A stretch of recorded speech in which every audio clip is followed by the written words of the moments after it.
ಸ್ಯಾಂಡಲ್ವುಡ್ನಲ್ಲಿ casting couch ಬಿರುಗಾಳಿ ಎದ್ದಿದೆ. ಕೇರಳ ಮಾದರಿ ಸಮಿತಿ ಬೇಡವೆಂದ ಸಾರಾ ಗೋವಿಂದ್, ಸಮಿತಿ ರಚನೆ ಮಾಡಿದರೆ ಫೈನಾನ್ಸ್ ಸಮಸ್ಯೆಯಿಂದ ರಾಕ್ಲೈನ್ ವೆಂಕಟೇಶ್.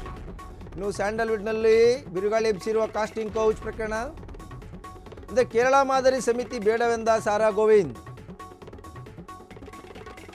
ಸಮಿತಿ ರಚನೆ ಮಾಡಿದರೆ ಫೈನಾನ್ಸ್ ಸಮಸ್ಯೆಯಿಂದ ರಾಕ್ಲೈನ್ ವೆಂಕಟೇಶ್. 17 ಪಾಯಿಂಟ್ ಬಗ್ಗೆ ಗಮನ ಹರಿಸುತ್ತೇವೆ ಎಂದ ಎನ್.ಎಂ. ಸುರೇಶ್. ಎನ್.ಎಂ. ಸುರೇಶ್ ಚಲನಚಿತ್ರ ವಾಣಿಜ್ಯ ಮಂಡಳಿ ಅಧ್ಯಕ್ಷರು. 15 ದಿನಗಳ ಒಳಗೆ 17 ಪ್ರಶ್ನೆಗಳ ಉತ್ತರ ಕೊಡುತ್ತಾ ಮಂಡಳಿ. ಲೈಂಗಿಕ ದೌರ್ಜನ್ಯ ಸಮಿತಿ ರಚನೆಗೆ ಮಹಿಳಾ ಆಯೋಗ ಮನಸ್ಸು. ಚಲನಚಿತ್ರ ವಾಣಿಜ್ಯ ಮಂಡಳಿಯಲ್ಲಿ ಸಮಿತಿ ಬೇಕು ಬೇಡ ಚರ್ಚೆ. ಸ್ಯಾಂಡಲ್ವುಡ್ನಲ್ಲಿ ಫೈರ್ ಆಗಲಿದೆಯಾ ಕಾಸ್ಟಿಂಗ್ ಕೌಚ್? 17 ಪಾಯಿಂಟ್ಸ್ಗೆ ಉತ್ತರ ಕೇಳಿದ್ದೇವೆ ಎಂದ ನಾಗಲಕ್ಷ್ಮಿ ಚೌಧರಿ. ಕಮಿಟಿ ರಚನೆ ಆಗಲಿ, ಮಹಿಳೆಯರಿಗೆ ಒಳ್ಳೆಯದಾಗಲಿ ಎನ್ನುತ್ತಿರುವ ಮಹಿಳಾ ಆಯೋಗ. ನಾಗಲಕ್ಷ್ಮಿ ಚೌಧರಿ ಮಹಿಳಾ ಆಯೋಗದ ಅಧ್ಯಕ್ಷೆ.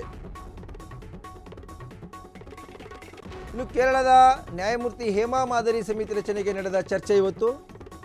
ಚಲನಚಿತ್ರ ವಾಣಿಜ್ಯ ಮಂಡಳಿಯಲ್ಲಿ ಸಮಿತಿ ಬೇಕು ಬೇಡ ಅಂತಕ್ಕಂಥ ವಾದಗಳು ಕೂಡ ನಡೆದವು.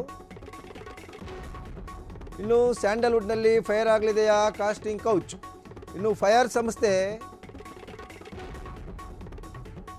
ಕರ್ನಾಟಕ ಫಿಲಿಂ ಚೇಂಬರ್ನಲ್ಲಿ ನಡೆದ ಒಂದು ಮಹತ್ವ ಸಭೆ ಇವತ್ತು. ಇದರಲ್ಲಿ ಮಹಿಳಾ ಆಯೋಗದ ಅಧ್ಯಕ್ಷೆ ನಾಗಲಕ್ಷ್ಮಿ ಚೌಧರಿ ಅವರ ನೇತೃತ್ವದಲ್ಲಿ ಒಂದು ಸಭೆ ನಡೆಯಿತು. ಇದರಲ್ಲಿ ನಟಿ ಸಂಜನಾ, ಕವಿತಾ ಲಂಕೇಶ್ ಸೇರಿದಂತೆ ಹಲವರು ಕೂಡ ಭಾಗಿಯಾಗಿದ್ದರು.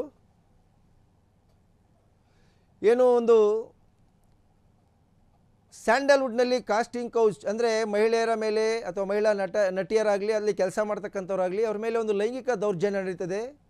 ಇದರ ಬಗ್ಗೆ ಒಂದು ಕೇರಳದ ನ್ಯಾಯಮೂರ್ತಿ ಹೇಮಾ ಮಾದರಿಯಲ್ಲಿ ಒಂದು ಸಮಿತಿ ರಚನೆ ಆಗಬೇಕು. ಆ ಸಮಿತಿ ರಚನೆಯ ವರದಿಯನ್ನು ಆಧರಿಸಿ ಆರೋಪಿತರ ವಿರುದ್ಧ ಒಂದು ಕಠಿಣ ಕ್ರಮ ಜರುಗಿಸಬೇಕು. ಅದರ ಒಂದು ಅಧ್ಯಯನ ನಡೆಸಿ ವರದಿ ಕೊಡಲಿಕ್ಕೆ ಒಂದು ಸಮಿತಿಯನ್ನು ರಚನೆ ಮಾಡಬೇಕು ಅಂತ. ಈ ಹಿಂದೆ ಫೈರ್ ಸಮಿತಿಯವರು ಫೈರ್ ಸಂಸ್ಥೆಯಿಂದ CM ಸಿದ್ದರಾಮಯ್ಯನವರು ಕೂಡ ಒಂದು ಸಮಿತಿ ರಚನೆಗೆ ಒಂದು ಮನವಿಯನ್ನು ಕೊಟ್ಟಿದ್ದರು. ಅದೇ ರೀತಿಯಾಗಿ ಮಹಿಳಾ ಆಯೋಗಕ್ಕೂ ಕೂಡ ಒಂದು ಮನವಿಯನ್ನು ಕೊಟ್ಟಿದ್ದರು.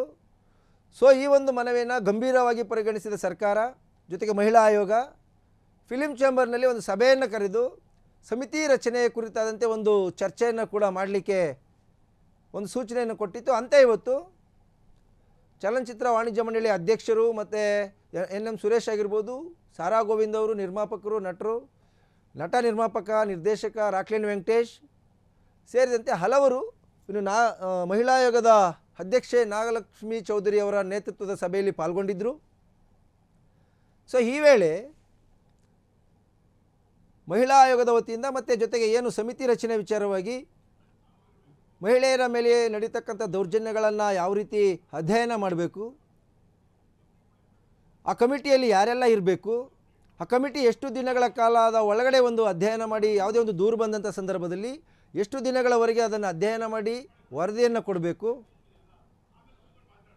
ಅದರಲ್ಲಿ ಯಾವೆಲ್ಲ ರೀತಿಯಾಗಿರ್ತಕ್ಕಂಥ ನಿರ್ಮಾಪಕರ ಸಂಘ ಆಗಿರ್ಬೋದು ಅಥವಾ ನಿರ್ದೇಶಕರ ಸಂಘ ಆಗಿರ್ಬೋದು ಅಥವಾ ಇನ್ನಿತರೆ ಬೇರೆ ಬೇರೆ ಏನು ಒಟ್ಟು ಸುಮಾರು 18ಕ್ಕೂ ಹೆಚ್ಚು ಉಪ ಸಂಘಟನೆಗಳೇನಿದ್ದಾವೆ, ಆ ಮಂಡಳಿಗಳೇನಿದ್ದಾವೆ, ಆ ಮಂಡಳಿಗಳಿಂದ ಯಾರ್ಯಾರು ಇರಬೇಕು, ಇದರಲ್ಲಿ ಹಿರಿಯರ ಯಾರ ಒಂದು ನಾಯಕತ್ವದಲ್ಲಿ ಸಮಿತಿ ರಚನೆ ಆಗಬೇಕು ಅಂತಕ್ಕಂಥ ವಿಚಾರಕ್ಕೆ ಸಂಬಂಧಪಟ್ಟಂತೆ ಸುಮಾರು 17 ಪಾಯಿಂಟ್ಗಳನ್ನು ಇಟ್ಕೊಂಡು ಇವತ್ತು ಅವರಿಗೆ ಈ ಒಂದು ವಿಚಾರಕ್ಕೆ ಸಂಬಂಧಪಟ್ಟಂತೆ ಉತ್ತರ ಕೊಡಿ, ಇವುಗಳಿಗೆ ಒಂದು ಪರ್ಯಾಯ ವ್ಯವಸ್ಥೆಯನ್ನು ಮಾಡಲಿಕ್ಕೆ, ಒಂದು ಸಮಿತಿ ರಚನೆ ಮಾಡಲಿಕ್ಕೆ ಅವಕಾಶವನ್ನು ಮಾಡಿಕೊಡುವಂತೆ ಇವತ್ತು ಒಂದು ಸಮಿತಿಯಲ್ಲಿ ಚರ್ಚೆಯನ್ನು ಕೂಡ ಮಾಡಲಾಯಿತು. ಈ ವೇಳೆ ಸಾರಾ ಗೋವಿಂದ್ ಅವರು ಸಭೆಗೆ ಒಂದು ಮನವರಿಕೆ ಮಾಡಿಕೊಟ್ಟಿದ್ದೇನಪ್ಪ ವಿಚಾರ ಅಂತಂದರೆ, ಕನ್ನಡ ಒಂದು ಸಿನಿಮಾ ಇಂಡಸ್ಟ್ರಿ ಅಥವಾ ಈ ಒಂದು ಸ್ಯಾಂಡಲ್ವುಡ್ ಏನಿದೆ, ಚಲನಚಿತ್ರ ಮಂಡಳಿ ಏನಿದೆ, ಇದಕ್ಕೆ ಸುಮಾರು